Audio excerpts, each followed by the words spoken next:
And we continue at 1:05 in the afternoon. Talk Radio 790 KABC, the John Phillips Show. Mr. Randy Wangs in Culver City. John, as we have mentioned earlier, former Alameda County District Attorney Pamela Price has a podcast. She called me a crime boss. And in the early stages of this podcast, Pam Price is still trying to figure out her catchphrases. Hi, welcome to Pamela Price Unfiltered. I'm Pamela Price, your host. This is the space and the place for real talk. And what is that real talk, Pammy? She called me a crime boss. I'll tell you, I'd listen to that before I'd listen to Gavin Newsom's podcast. Oh, yeah. Gavin's got a brand new episode of his podcast today.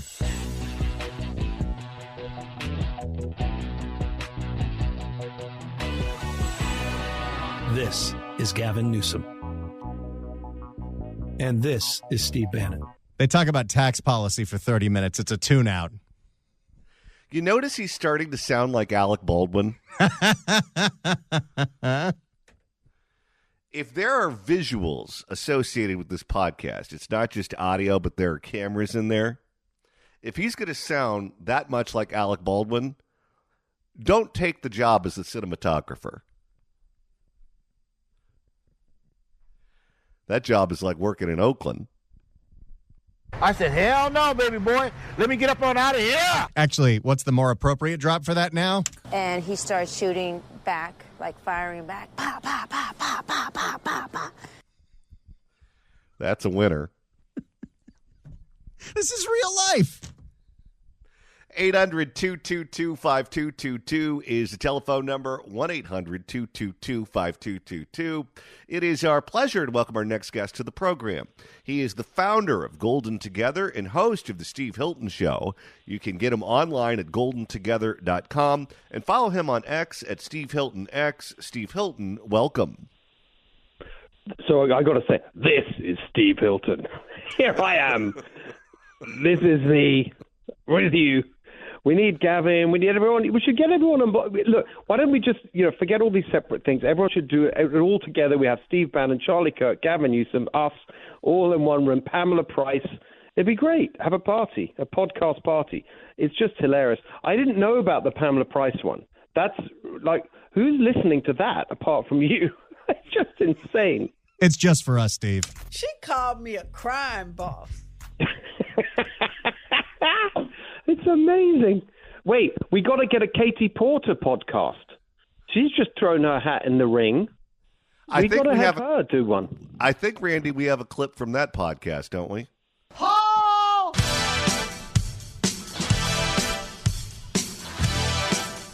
That's what it would sound like. Oh, my goodness. What is going on?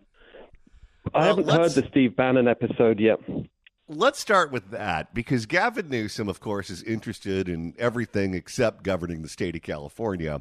And now he's trying to repackage himself as a moderate Democrat, a conservative Democrat, a blue-collar or blue-dog Democrat, rather, however it is that you want to describe it. But he is trying to separate himself from the left wing of the Democratic Party and try to rebrand himself as a consensus builder. Do you think that this podcast will help him do that? Very unfortunately, I think it might, because people fall for this kind of absolute crap. But of course, we got to point out when he says, this is Gavin Newsom, the truth is we need something else out there that says, no, this is Gavin Newsom, the guy who is the governor right now, who may say that he's suddenly discovered how unbelievably unfair it is for biological men to be competing in girls' sports. He's been presiding over. He's had 6 full years as governor. What's he done about it? He's done nothing to try and change the law. He's done nothing to support bills from Bill O'Saley, Kate Sanchez. I'm sure you've discussed it. All these Republicans trying to change the law to get biological men out of girls' sports. He's not supported that. So it's all total BS unless he actually does something about it. However, remember, his audience is a national audience. He's running for president. And so when people across the country listen to this, they're not necessarily aware of all the specific details of what's going on or not going on in California. So I think, honestly, we have to say that I think it is working for him. He will think this is we can watch all this and just think, what is he talking about? I mean, the second one, I think, where he was going on about taxes and trying to make out that taxes are higher in Florida. I mean, we all know that's total BS. We all know that we have the highest taxes in the country because we live here, we pay them, and so on. But he doesn't really care. He's not running in California anymore. He's running nationwide and specifically in the swing states. And so that's all that matters. And I think people might think, oh, okay, he's actually, just because he says this stuff, yeah, maybe I'll take a look at him. I think it is working for him. Okay, let me push back on that because you say that his audience is voters in the swing states in Pennsylvania, Georgia, North Carolina, and this makes him more appealing as a candidate to voters in those states. I get that. However, the next election that he would have to win to advance to become the Democratic nominee is in the Democratic primary. He would have to get Democrats in a Democratic primary to vote for him. And don't forget, they changed their calendar. So it's not like it's Iowa goes first and New Hampshire goes second, and independents can vote in the New Hampshire Democratic primary. So if you're regarded as a moderate, that could be beneficial in that particular contest. Now they have what? South Carolina, Georgia, Michigan going first. And when you look at the behavior of the Democratic members of Congress in that joint session, it's clear to me that they are of the belief that their voters, the Democratic core voters, the partisans that put them in office, believe that Donald Trump is the devil, and they want anger, and they want profanity, and they want you to show them that you're angry and outraged just like they are at every opportunity. And running as a consensus builder is not something that will sell with that crowd right now. Yeah, okay, that's interesting. I think you're right that is a good characterization of where they are. And you've seen the reaction to what he said about biological men and girls sports, incredibly ferocious reaction against that from the base of the party and from other members of Congress. I noticed Ro Khanna here in California speaking out against it, etc. So I think that is true. I suppose the one question would be, maybe his calculation is he needs, in order to get people to vote for him in a primary, his message is going to be, I'm the winner. I'm the guy that can win because I can relate to the regular voter in the swing state. So maybe that would be his pitch. You may not love what I'm saying, but it's the winning message, and this kind of, hard left, kind of constant barrage of anti-Trump hysteria is not going to win people over. I don't know. I suppose that's his calculation. We're speaking with Steve Hilton, who you can follow on X at Steve Hilton X. Steve, Katie Porter, the former congresswoman from Orange County, made it official yesterday that she is in fact running for governor. She made the announcement in a video that she put out on social media where she talked a lot about federal issues. She spent a lot of time portraying herself as a foe of Donald Trump's, and she really didn't spend any time talking about the problems that face California at the state level, including our insurance crisis, our budget crisis, crime, homelessness, fire, water, fill in the blank. None of that got really any kind of discussion in her video. Yep. What do you make of Katie Porter running, and what do you make of her strategy of running on almost exclusively federal issues? Well, because what else are you going to do? Because if you look at all those problems and more that you listed, we have the highest poverty rate in the country, the highest taxes, the highest housing costs, the schools are a disaster, on and on. I mean, every single thing is going in the wrong direction. Of course, you can't talk about that because that's all caused by Democrat policies, by her policies specifically, because remember, she brands herself as a far-left Democrat. They call it progressive. She's proud to wear that label. So that's what it is. It's the far left, and they are the ones who've been in charge of California. So it's her fault, those policies. Of course, she can't be the answer to it. The other thing I was very sad to see, though, obviously she loves the whiteboard. She thinks that's a fantastic part of her personal branding. So the whiteboard that she used to sort of brandish at these congressional hearings made lots of appearances in her video. But I was missing the bowl of steaming hot potatoes because as far as I'm concerned, that's like the real Katie Porter branding. Of course, people may not be familiar with the story, but it's alleged by her, I think, former husband in a divorce proceeding that she threw a bowl of steaming hot potatoes at his head. So where was that in the video? That's what I wanted to see. You know what they call that? What? Irish foreplay. Okay, there you are. No more famine. Got the potato. After she put the video out, she sat down with Fox 11's Alex Michelson, where, among other things, she said that she's a candidate for governor and she's in it to win it, but if Kamala Harris jumps in the race, she's going to drop out and endorse her. That's a strange way to enter a race, and I don't know how you get anyone to give you money or to endorse your campaign when you're already creating an exit strategy for yourself.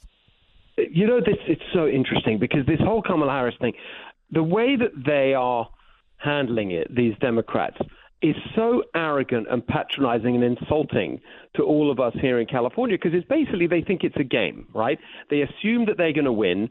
It's the Democrats. You know, they own the state as a Democrat candidate. We'll figure it out. We'll decide who's the candidate. Okay, if Kamala wants to do it, then we'll all drop out, make way for her. And it just reveals how patronizing they were and how arrogant towards the electorate. But, of course, the other thing it reveals is that to them it's all a game. It's not serious, just as you saw with Katie Porter, exactly as you said. She's not talking about any of the problems that we have in California and how she would solve them. The same with Kamala Harris. I mean, her latest round of, briefings was at the end of last week. And she said she let it be known through aides briefing the press that she was now really seriously considering it, but would make her decision by the end of the summer.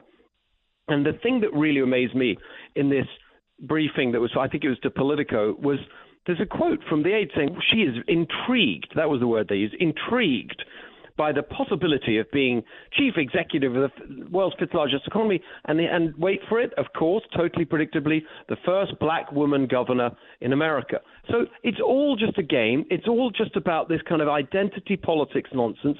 Earlier, Kamala Harris was saying she wanted to do it because she didn't want her last act in public life to be certifying as vice president Donald Trump's election victory. Katie Porter's saying, yeah, I'll do it, but yeah, of course I'll drop out. It's all a game to them. These are machine politicians. They have nothing to offer California. And I think the fact that we've got the problems are so evident now, and especially since the fires, people have woken up to the disaster of this one-party rule. I think this is, both of these two, whether it's Katie Porter or Kamala Harris, I think they are very, very beatable. It's the best opportunity for 20 years to take back California and put us back on the right track. I'll tell you what worries me more than anything about Kamala Harris doing what she's doing. First of all, she has no ideas as to what to do to fix California because she doesn't care about any of these state subjects. If she's been thinking about water policy or fire policy or the budget and has ideas on how to fix them, I haven't heard them.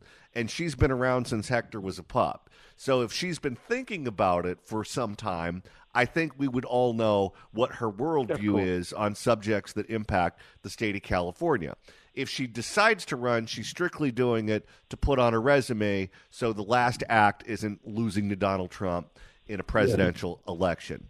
But by saying that she's going to wait until the end of summer, I think that is a real bad thing for everyone else. And I say that because the moment she said that, Rick Grinnell, the former director of national intelligence, said, if she's in, I just might jump in the race and run against her.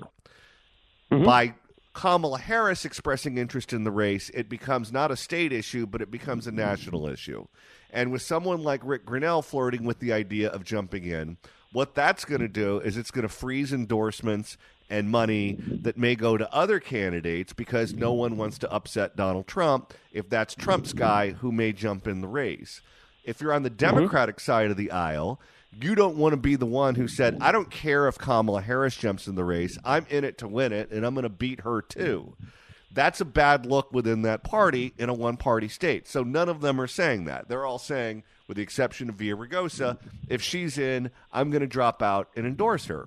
Well, Yeah. What has happened is we're almost on a collision course where if she decides at the last minute that she's not going to run, the only person that's going to have the money to be able to compete in a very shortened campaign cycle is going to be the billionaire lieutenant governor, Eleni Kounalakis, who will essentially be able to step in at the last minute, spend whatever it takes to buy all the name ID she needs, and we'll end up with this anonymous person as governor of California who has no ideas. No, she's hopeless. She's absolutely hopeless. I mean, however bad Kamala Harris is as a politician, and she's obviously a disastrous candidate around one of the worst campaigns ever. I mean, she makes Kounalakis look like Trump. You know, I mean, Kounalakis is so bad. I mean, there's no chance. I cannot imagine that she's going to ever pull this off because she's a disaster. Probably a perfectly nice person. You know, I have no knowledge of that one way or the other, but she's just a terrible cat. If you watch her speak, I mean, it's just unbelievable. No, I think this is going to be very different. You know, just to be clear, and we've discussed this, and I've been open about it, that I'm very seriously now looking at running. I've been working on policy ideas for California for 2 years now through my organization Golden Together. I have a book coming out very shortly called Califalia, Reversing the Ruin of America's Worst Run State. I'm going to be making my decision much sooner than the end of the summer. And so I think that, you know, we need to see a few more things happen, and it's a dynamic situation. I think the one thing we can all agree on is that we need change in California. And I think that once you have someone out there really arguing for the energy and the scale and the ambition of the change that we need, and that's a specific detail to turn around all these things that have gone wrong, I think it's going to change things quite a bit. So I wouldn't make any assumptions about this. You know, it's still very early, but it's taking shape, and I think that, you know, soon the shape will be even different. What worries me is that national Democrats are going to try to push her into this race to get her out of the way so she will not end up as their nominee another time. And this is sort of the consolation prize. But we're not a year's supply of turtle wax. We shouldn't be the consolation prize. We need someone who has ideas on how to fix 100%. A very broken state. 100%. That's why I said it's so insulting that is how she's perceiving it. And I don't think that's going to go over well. And the point that you made about her total lack of any prior interest in or engagement with the problems and the issues that we have in California, I think people will realize that. And of course, she wasn't able even to explain why she wanted to be president of the United States. She couldn't get it together to do that. And so I think that the idea that she's going to present herself as some kind of viable alternative and the future that California needs, when she so clearly represents the past and the failed past, the Califalia, as it were, the years of Democrat Califalia. It's her policies, it's her wing of the party. Same with Katie Porter. I think that once we get into the argument right now, I think you see polls and you see Kamala Harris 57% was the last one I saw. That's entirely name recognition. There's nothing there's no substance underlying that, and I think people haven't really started to pay attention. So I feel very, very good about the prospects for change in California this time around. I really do. Steve Hilton, founder of Golden Together and host of The Steve Hilton Show. You can get him online at goldentogether.com and follow him on X at Steve Hilton X. Steve Hilton, thanks so much for stopping by. Great to be with you, John. Thanks so much. If you'd like to email the show, you can do so at johnnydon'tlikeshow@gmail.com. That's johnnydon'tlikeshow@gmail.com. And Randy, if you want to go back and listen to the first hour, which was wild beyond belief, that's easy to do. All you got to do is go to KABC.com, click on podcasts, go to the Apple Podcast app, iHeart, Spotify, search for The John Phillips Show, hit subscribe. You can download all the episodes. You could do a Google on the YouTube or get that handy-dandy KABC app. Search KABC AM in the Apple App Store, the Android Store. It's the easiest way to listen live to this radio station and download all the podcasts. Make sure you listen to us. Otherwise, you have to listen to her. She called me a crime boss.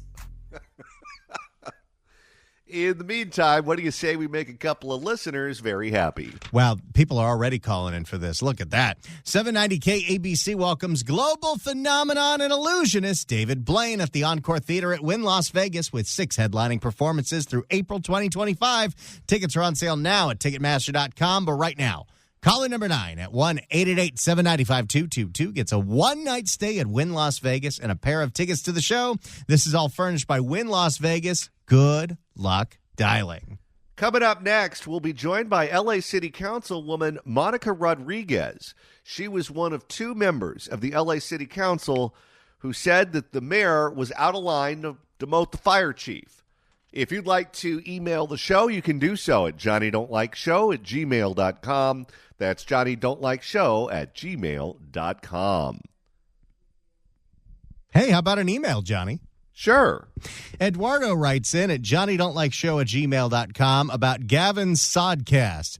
Boys, I'm tired of hearing about Gavin Newsom and the transgender crap, and the wish critics with a voice would start attacking him on his abuse of powers, overriding the voters' wishes in the form of not honoring the propositions we have voted for, like the death penalty, for example, not to mention all the legislation he passed under emergency powers during COVID with the state legislators' approval or vote. His extension after extension of those emergency powers, corrupt judicial approval, his destruction of small businesses and large during his reign. The list is long, too long for this email. He doesn't respect laws or Californians, so what makes anyone think that they'll respect him nationally? I don't listen to his show, so maybe they have, but I haven't heard anything reported related to those issues. Anyway, he's just using his podcast as a debate preparation stage, and these people attending should show up better prepared because they're making him look favorable, quite frankly. Thanks, Eduardo.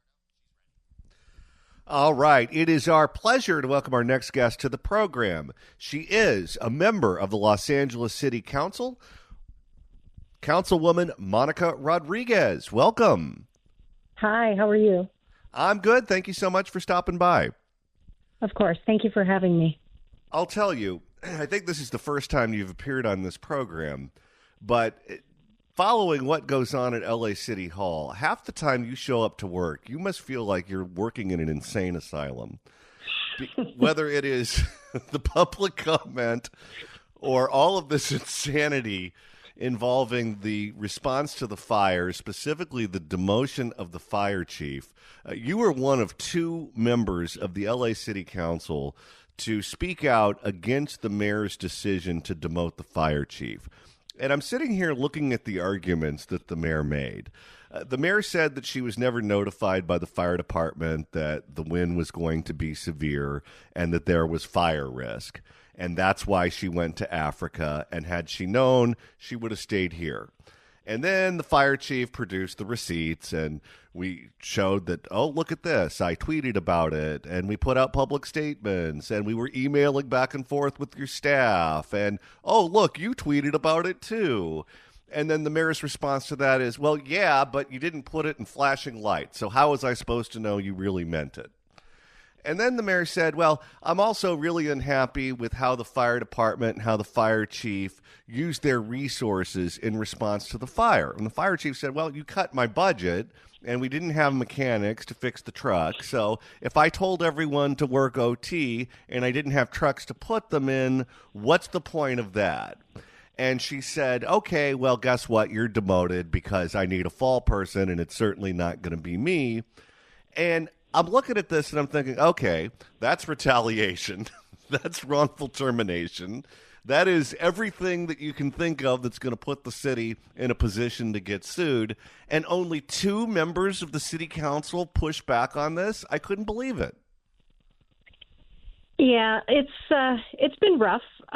Clearly, there are colleagues that the mayor generally enjoys very strong support among members of the city council. And tragically, yeah, they voted in support of the decision that she made. And I thought, a very concise case that reflected that the facts as we knew them and as they were validated by many other examples, including the city administrative officer answering questions. The idea that the chief had refused to cooperate and participate in an after-action report, well, it was that day that we were considering her appeal that the budget committee was going to be considering even funding that after-action report. So it hadn't even commenced. So there was just a lot of for me, a lot of problems with the reasons behind it. And I just thought it was really shameful, given that we had a chief who had dedicated, she's dedicated her professional career to serving the people of Los Angeles. And I just thought that was just absolutely wrong. The city of Los Angeles, like many cities in California, obviously they're facing a tough budget year where there may have to be cuts to certain departments, certain places you would rather not cut. One of the things that cities can do to help their financial situation is to avoid lawsuits against the city. When you look at what happened here, are you worried that there are going to be lawsuits filed against the city for wrongful termination or retaliation, other claims that the chief could make and prove in court? I'm always concerned about additional cases being filed against the city. And sadly, we just had another incident recently with the revelations around the hiring practices and personnel decisions for LAPD. And I think all of these incidents only garner further concerns for us as a body about the type of cases that will be pursued against us. And sadly, we don't have a very good track record of being able to defend ourselves in protecting the city's interest. Does it concern you that instead of the mayor having an all-hands-on-deck meeting with the city council, with the department heads, with the unions, with everyone involved in city government, and saying, okay, what we need to focus on right now is how do we make sure this doesn't happen again? How do we make sure that the Department of Water and Power is in communication with the fire department? How do we make sure that the fire department has the trucks that they need, the mechanics that they need, so that they can respond if and when another fire like this breaks out? It seems that instead of having that conversation, the conversation that the mayor is having right now is, okay, who can we blame that's not named Karen? Well, I don't know that that's exactly what she's doing, but I would just say that I would urge my colleagues. I reminded them during that conversation on the appeal, the consideration of the appeal of Chief Crowley, that we are all independently elected. And this idea that we have to rubber stamp or be coerced or bullied into a position is just ridiculous. So I push back and encourage my colleagues to really reflect on the responsibilities that they signed up for as fiduciaries and providing oversight in this city. And sadly, there have been some very tragic decisions that I find myself always, or not always, but frequently I've been a sole no vote on issues, particularly as it relates to the fiscal impacts. But they're now confronting, all of my colleagues, myself included, we're going to be confronted with some very real challenges financially that are going to have dire effects on how the city service delivery is and what the impacts are going to be for all of our city services. So I think they can't kick this can down the road. They're going to be confronted with the realities of the decisions that they've made and that they've enabled, particularly with respect to expenditures on homelessness, a lot of duplication, a lot of new confirmations of what I've been pointing out for a couple of years now is the problems around homeless spending. So there's going to have to be a serious recalibration, and I'm hoping that my colleagues will finally heed a lot of those warnings and those calls. What do you think is driving that impulse? Because all of us went to high school, all of us went to senior year government. We understand separation of powers. We understand that it's not the executive that rules over the city or the state or the country, that there are co-equal branches of government, and if they assert their authority, they're just as powerful as the executive branch. Certainly at the city level, the city council, if the city council wants to speak up and wants to assert their authority, they have just as much power in city government as the mayor. But you're right. You are typically a lone vote, or sometimes it's you and Tracy Park or maybe one other. Why do you think your colleagues are so hesitant to speak out against the mayor when what the mayor wants goes up against what is best for their district? I believe that some of the efforts around homelessness has created a particular incentive for individuals that perhaps publicly speak about procedurally how things should happen, but are comfortable with the mayor enacting whatever efforts she deploys in their respective areas. And they can kind of maintain a narrative of one type, but allow the work to commence in something that they've been critical of. And I think that is part of it. I think there's clearly a very close relationship between the mayor and the council president, and many of my colleagues were very supportive of the appointment of Mr. Harris Dawson to become president of the council. And there were, frankly, a number of committee changes that occurred as a result of that people wanted. I think there could be a variety of reasons, but frankly, I think of course, I'm speculating what that is based on what I've seen. However, I think people need to be pressed and for each of their reasons why. I think we have to all be held accountable for the decisions that we're making. And I recognize fully that I was elected by the people of my district and entrusted in this role in serving all the people of Los Angeles with the decisions that I make. And I have to live with the consequences of the decisions that I make. And they're not always perfect, but we have to own the decisions that we're making. And I'm hoping that my colleagues understand that there's going to have to be greater scrutiny paid, and you can't just enable some of the poor decisions and choices that have been made from the executive level. Well, keep speaking up, keep asking the tough questions, even if you're the only one doing it, because certainly the people deserve it. And right now, the government that they're getting from the city of Los Angeles could use a lot of improvement. LA City Councilwoman Monica Rodriguez, thank you so much for stopping by. Thank you. If you'd like to email the show, you can do so at johnnydon'tlikeshow@gmail.com. That's johnnydon'tlikeshow@gmail.com.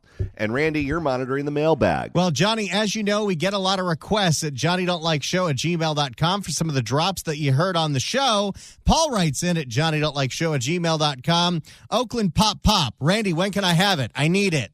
And he starts shooting back, like firing back. Pa, pa, pa, pa, pa, pa, pa, pa. That may become a new fan favorite real fast. Emptied the whole magazine. Pa, pa, pa, pa, pa, pa, pa, pa.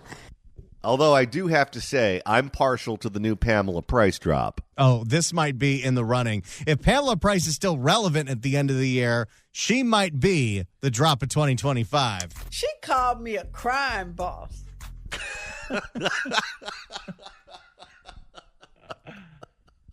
Oh, what a fun cast of characters we have. That might have to become my new ringtone. Think about what that ringtone was 10 years ago. Oh, yes. I wasn't allowed to say what it was on the air. She called me a crime boss. If you missed the first hour of today's show, I highly recommend that you go back and listen to the podcast of it, because we did a story regarding the city of Oakland that if you didn't actually hear the receipts yourself, there's no way in the world you would ever believe happened. And I know every day we do stories that are more bonkers than the next, but today's story takes the cake. It is straight up out of a mob movie. And the only part of the story that we did today that would prevent this from being turned into a movie is that there are no protagonists. Everyone in the story is a villain. The people taking out the hit are a villain. The people that the hit was taken out on is a villain. The people prosecuting those people are a villain. The attorney general is a villain. Everyone involved is a dirtbag. Everyone. There are no good guys. Let's just say for a second that you're actually trying to clean that city up. Where do you even start? Seriously. What do you do? Because you hear stories about people on that council, and they're criminals too. you'd have to throw like half of them in prison. I have a belief that the FBI investigation isn't over. I think it's only begun, and I think it goes pretty darn deep. What kind of conversations do you think are going on within that FBI office as they uncover new things? Hey, Bob, you're not going to believe what I found today. Oh, no, I do.